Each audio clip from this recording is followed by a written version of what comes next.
But it's a real privilege. I'm not a native Wisconsinite. I'm actually from Michigan, but it's a real privilege to be here. Well, thank you. Thank you. My family's still back there, but it's a real privilege to be in this state and to work with this university. It's an amazing collaborative community. I direct the McPherson Eye Research Institute, as well as being within the Department of Ophthalmology and Visual Sciences. And there are no artificial walls at this university. So there are people that are in physics and math and biology like myself, and on the medical aspect of things, and on the basic research end of things, engineers like I'll show you in a little bit, who are all very dedicated to helping the human condition. And that could be Parkinson's, that could be cancer, but a lot of the folks, especially the folks within the Eye Institute and the Department of Ophthalmology, are concentrated on helping those individuals who are losing vision, particularly those for whom we really don't have much to offer at this time. So we're not just sitting around waiting for somebody else to devise something. We're actually on the forefront of developing a technology that hopefully will be helpful to the folks in this room or future generations. I also like to start off by saying that these things never happen in a blink, right? So when you're dealing with diseases that have plagued humankind for centuries, if not the dawn of time, there isn't probably going to be one thing overnight that's going to eradicate it. That being said, if we're smart and we really pay attention to patients and we do the right research, we can make good educated guesses, we can develop new technology, and we can eventually get to a point where we're making very meaningful changes in people's lives. Think of it like any other technology, whether it be computers or planes. The Wright brothers didn't, I like using this analogy, but the Wright brothers didn't fly across the Atlantic on their first go, right? But they did enough to show the promise, and then they got back up, made changes, and now we are where we are today with computers on our watches, in our watches. So anyway, I'm already over my 15 minutes, so I hope you're, no. But okay, so just point to you.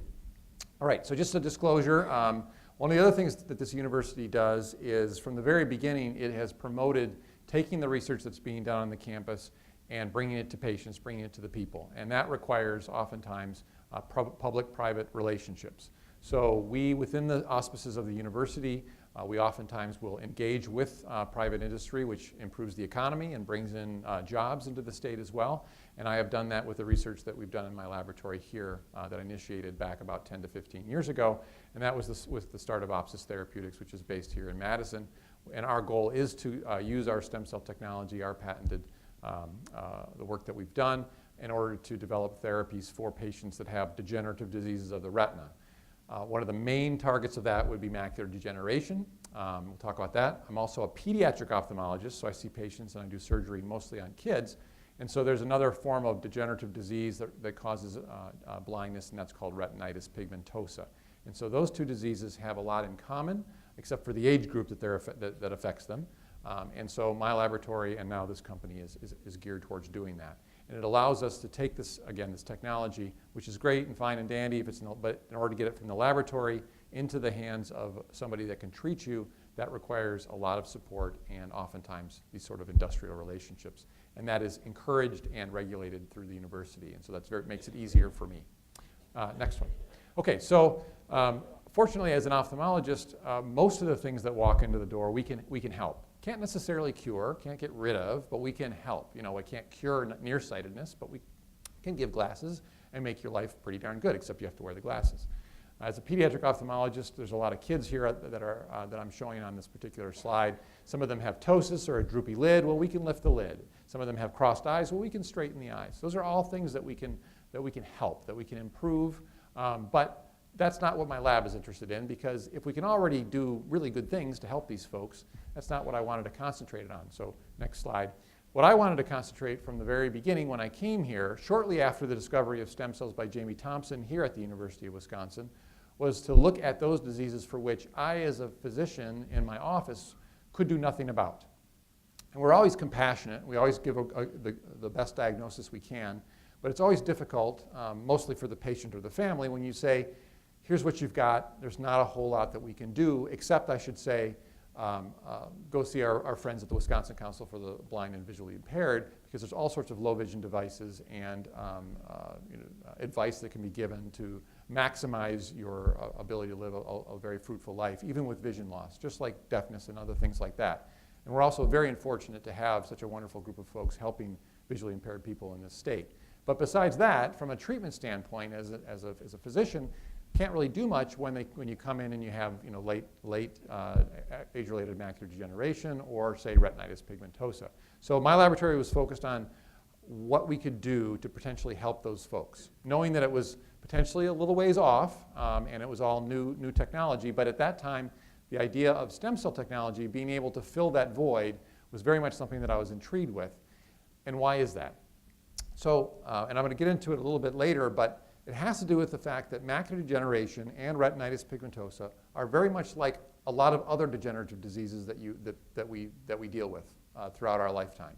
Arthritis, Parkinson's, Alzheimer. There's all kinds of degenerative diseases where you lose physically the building blocks in your organs or tissues that are responsible for providing a function, whether that be thought or sight in the case of macular degeneration or retinitis pigmentosa.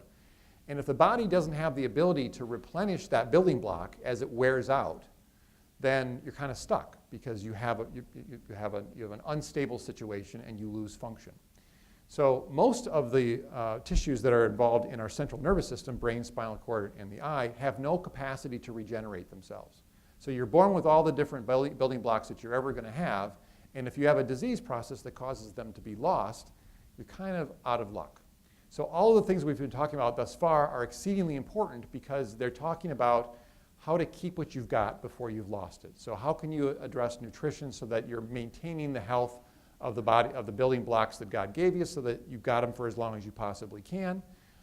Or if you have an acute incident like you have a bleed, how can we get rid of that blood so that you can get back to your baseline? But what happens when you lose those building blocks? That's where the stem cell technology can come in. All right, next one. So again, this is just giving you probably have already seen this. I had a clinic this morning, so I didn't see your earlier talks, but the retina on the left was a normal retina. The retina on the right that I'm showing you now is a retina with macular degeneration. And so you see this kind of discoloration and scarring in the center portion of the vision. So you lose the center portion. So if you go to the next one. So when a patient is looking out, on the left is a person with normal eyesight. You see the two boys holding a ball.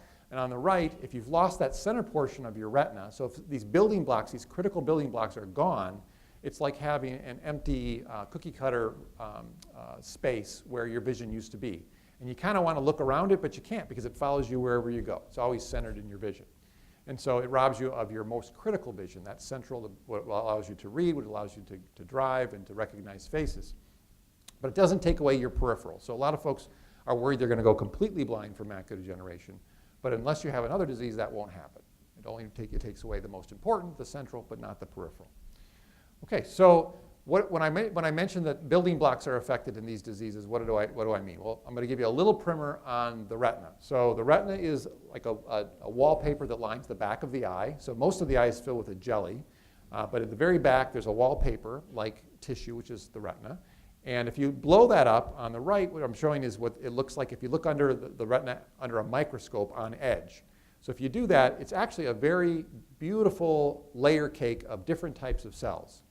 It's a relatively complex portion of your, simplified version of your brain in that it's a three-wire arc. So in the deepest part of the retina, you have the photoreceptors, the rods and the cones. Light passes through the retina, they strike the rods and cones, they detect the light, and then they send a signal to an intermediate kind of way station cell, and then that sends it to a ganglion cell, which goes back to your brain, and then your brain does most of the processing so that you see what you see.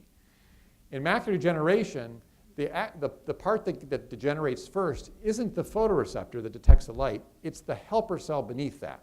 So photoreceptors are pound for pound the most metabolically active cell in your entire body, and arguably the most complex cell type in your entire body.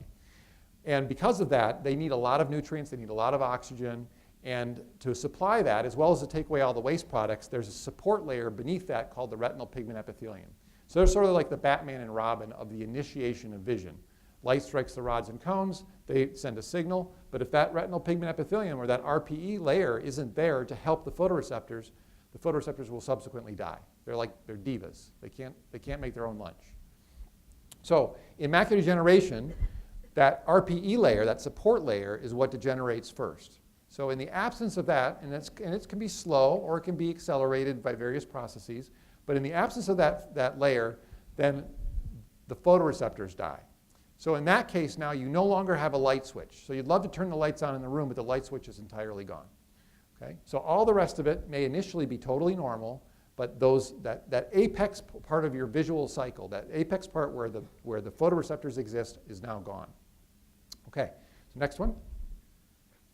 So it really becomes a spare parts issue. So if the parts in your eye that are required to see are gone, how do you get around that? Well, you have really two choices. You can either bypass the need for them. So in other words, just say, well, I don't have them anymore, so I'm going to try and use various means to get around even needing those cell types, or you can try to replace them. The problem until the advent of stem cell technology is there was no source for these cells. You can't make them yourself. We can't pull them out of your friend's eye. Right? Even if we could, they're actually too old, they're too mature to even integrate and be able to restore vision. So we had no way of essentially making enough supply of cells to help patients. Stem cell technology actually gives us the ability to do that. In essence, it allows us a source to make any cell type in your body. Now that sounds great, but it actually has some difficulties to it as well. So the definitions of a stem cell are that they're relatively bland, very primitive cells that have the ability, go to the next one, to make more of themselves indefinitely. So once you make a stem cell line, and we do it mostly from individuals like yourself, either from a blood sample or from a skin sample, we genetically engineer those to a stem cell state. Once we've done that, that's an unlimited supply. We can make billions and billions of cells. We can freeze them down, thaw them out later. So once we have them, they're unlimited. But then you have to be able to send a signal to those cells to make the cell type that you're interested in. So it's great that they can make every cell type in the body, but unfortunately, they will make every cell type in the body in a little dish. And if you want photoreceptors, if you want cells for the retina, you don't want beating heart cells, and you don't want liver cells, and you don't want to put that in your eye. After the advent of the technology to make the stem cells, what a lot of us at the University of Wisconsin really got on our horse to do was to develop techniques to forward engineer and target the differentiation or the maturation of those cells down the pathway that we wanted them. For me, as an ophthalmologist, it's photoreceptors and retinal pigment epithelium. For John Odorico, it was pancreatic beta islet cells for diabetes. For Tim Camp, it was cardiomyocytes for cardiac disease, right? So, and we all work together in our little kind of tissue systems, and we talk to one another, and we bounce ideas off one another. So it's a great, very vibrant community that we have here at UW. So that's what we did. So we worked very hard for many years to be able to develop a technique to produce photoreceptors at high quantities and high purities, so rods and cones, as well as that support layer, RPE, from any patient that walks the face of the earth. Now, there are two ways to get two types of stem cells that you'll hear about. So the type that I'm talking about are called induced pluripotent stem cells. The source is from blood or from skin. Typically, we do it from blood. We can make them from a sample of blood about what you would submit for a cholesterol check. But prior to that, in 1997, 1998, the main type of pluripotent stem cell that was available were human embryonic stem cells. And so human embryonic stem cells are still the gold standard. So when we make cells from individual adults, we need to check to make sure that they are actually really truly stem cells and they're not somewhere kind of in between. And so back in 1997, 98, the University of Wisconsin had what are called the Bush lines. So George Bush okayed the use of about 22 different lines that were established here. And those are essentially still used as gold standards, and we use them at the university as well. Despite the fact that a lot of us are using almost exclusively iPS cells, it still remains a very important a source of stem cells for making sure that what we're making is actually bona fide and true stem cells. And most of the clinical trials going on right now are using embryonic stem cells, although our efforts are on the iPS cell standpoint. So next one. So this is actually me holding on to a plate, so it's about the size of my two hands put together, of retinal pigment epithelial cells. So these are pigmented, so they're brownish colored, that were derived from a patient from Chicago who had a disease, was blind from the disease. It wasn't macular degeneration, age-related, but it was a type of macular degeneration. And so we wanted to understand more about how that patient went blind. So we made literally trillions of the cells that were dying in this patient's eye and studied them. And we're able to correct that gene defect, and we're also able to make enough of these where we can consider, going to the next one, this is what they look like up close. So that retinal pigment epithelial support layer is multiple like little brown stop signs, and they look relatively, actually I think they look relatively beautiful, but if you look at them really, really close, very complex cells. They have an up, they have a down, they do thousands of different functions that are specific for the eye. And these cells, created from the stem cell technology that I discussed, can do all of those functions. Next one. And to the point where collaborators of mine and other folks that work in my field have moved this forward, so replacement of retinal pigment epithelium, the support cells, and they're already in clinical trial. So we're able to make these. Not only are they able to make them in large amounts, but able to make them in such a way that they can be safely delivered into the subretinal space in patients with macular degeneration. Okay, so this is an example here that I'm showing. If you go back to the, no, I'm sorry, I'm pointing there. So unfortunately, yeah, I do too much pointing altogether. So these clinical trials have started to be published now. So what do we know from the clinical trials of embryonic stem cells? So none of them are iPS. They're embryonic stem cells because those were discovered earlier, so those are a little further ahead, in patients with AMD. All of the patients that were treated were very late stage, so they had had macular degeneration for a very long time. And recall also that they're replacing just one of the cell types that's missing in the disease. Okay, so these patients also are losing photoreceptors. So they have two parts that are missing, but only one is being replaced in these studies. So you wouldn't expect it necessarily to improve vision very, very much, because if you're missing pistons and spark plugs, and if you just give somebody new pistons, this car's still not going to run, right? And that's essentially what they're doing here. The hope is that it could slow things down or perhaps wake up some photoreceptors that aren't quite dead yet on the periphery of the lesion. So in these studies, what they saw was that it was, for the most part, safe, which is an important thing to have as your first and foremost outcome measure for these studies, because these are all new things, and we don't want to, you can always do harm, and we don't want to do harm. So these have been safe thus far, but for the most part, haven't shown too much in the way of improvement of vision. Maybe some stabilization, but that'll take many, many years for us to really understand whether it's effective at stabilizing the disease.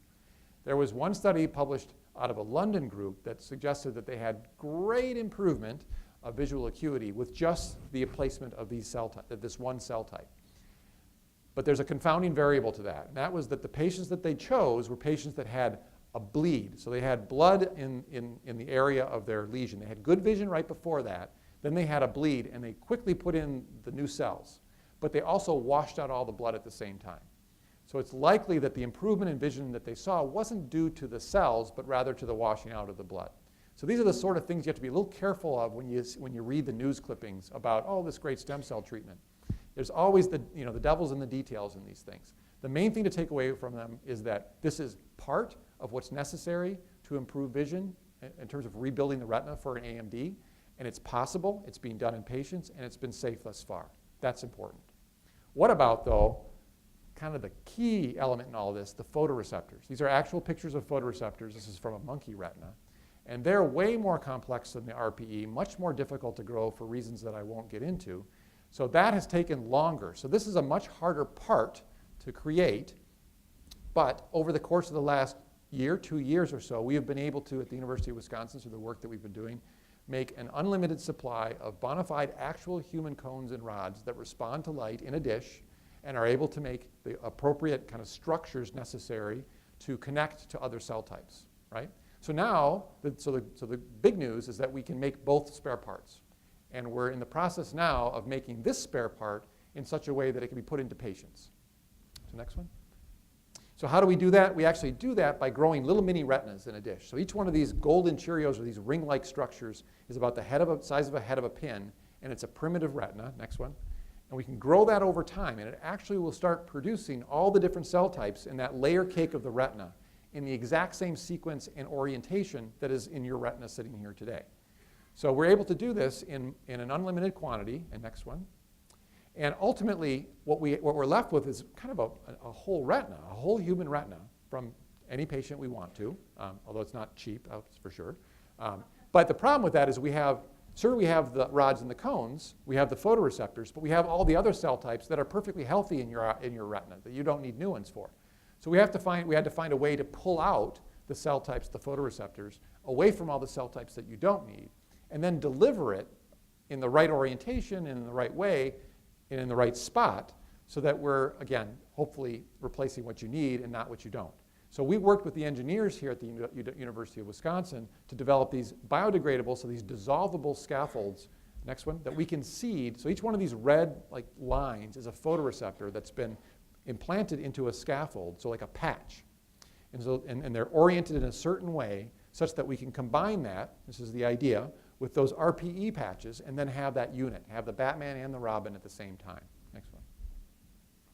So are we growing new retinal tissues? Yes, we are. So we can grow whole retinal tissues, but that's not necessarily what everybody in this audience would want to have or would be effective. Next one. And can we do it in a way that's safe for humans? And that's not a trivial thing. So what I can do in the lab using various chemicals and reagents isn't necessarily safe to put in your eye. So converting all of that to a protocol or a method that the FDA will approve is a long business. And so we're in the kind of the middle of doing that right now, and we're very excited about our ability to go forward with therapies that would include photoreceptors in the next 2 to 3 years. And those will be hopefully tested at least at one of the sites here at the University of Wisconsin. So next one. And we have the capability of doing this all in Madison. We have people coming from around the world to try and do things here in Madison in this field, in the stem cell field. I just have to go 1 or 2 miles down the block, and I have access to everything that I need to. So it's all self-contained here in South Central Wisconsin. Next challenge, though, of course, is installation. So making spare parts is one thing, but you can't just open up the hood of the car and throw a spark plug in and expect it to work, right? So you've got to be able to have a way to deliver it, and then you also are reliant upon the rest of the engine being able to accept that new part and make the connections and then run again. That's still a challenge because I can control the parts that I make. I can't necessarily control your retina and how it will accept that new part once we put it in. So undoubtedly, this is not going to be a panacea. It is not going to help everybody. It may help very few people at first, just like the Wright brothers. But if we pick the right patients and we're able to see what works and the things that don't, then we can go back to the drawing board, make switches, make a version 2.0, 3.0, 4.0, and continue to improve on the technology until we get something that is really, really helping patients. Hopefully in my lifetime, that would be nice. And the next one. Oh, before that, there was one more. Yeah. So that's kind of the outlook for the future for this. This is 10 years ago, there wasn't a single clinical trial. People were talking about, oh, stem cells are great. They have all this potential, but nobody's realized it yet. We're now in an age where we're making spare parts on an industrial scale. They're actual bona fide human parts. They're not just kind of close. They're your photoreceptors. They're your RPE cells. And now we're able to put them together in an engineered fashion, and we're putting them safely into patients. But we have to improve the technology to the point where we're really giving folks the cell types that they need before we can expect to see significant improvements in vision. And we do have to manage expectations because, again, it's not going to be a grand slam home run right out of the gate. It's going to take time, but we have to be first and foremost safe, and we have to be honest with the people we're talking about. There is a tremendous amount of snake oil in the stem cell field, right here in Wisconsin too. There will be full-page ads up in the Appleton area talking about stem cell clinics that will cure what ails you. Okay? On our website, the McPherson Eye Research website, I have a list of the 10 things to look for when evaluating a stem cell clinic. They're almost all bad, by the way, right? So, I mean, if in doubt, they're just trying to steal your money. But if they ask you for money, it's likely you don't want to do it. Or if they tell you that it can cure whatever you got, just come in, we'll tell you. Then avoid it like the plague, unless you have $40,000 you just want to be parted with, and perhaps also have some harm done to you, because there were people blinded in Florida by being given stem cells derived from fat, liposuction, that was stuck in their eye, and it was legal to do that, right? So, but if they just tell you, hey, I've got stem cells, and it might help you see better, and you're desperate, you're willing to throw down $20,000 to have someone stick fat in your eye, and you don't know any better. You'd think that would be horribly illegal, but it's not. So you have to be very careful, and if you have any questions, the resources are here at the University of Wisconsin. Check with us first. We'll be honest about what's out there. We don't have a conflict of interest. We're not making a buck on it ourselves. So we can be very clear with you with what is out there that has promise and what is out there that could very well harm you. So thank you very much. I know I went over, and I'll answer questions.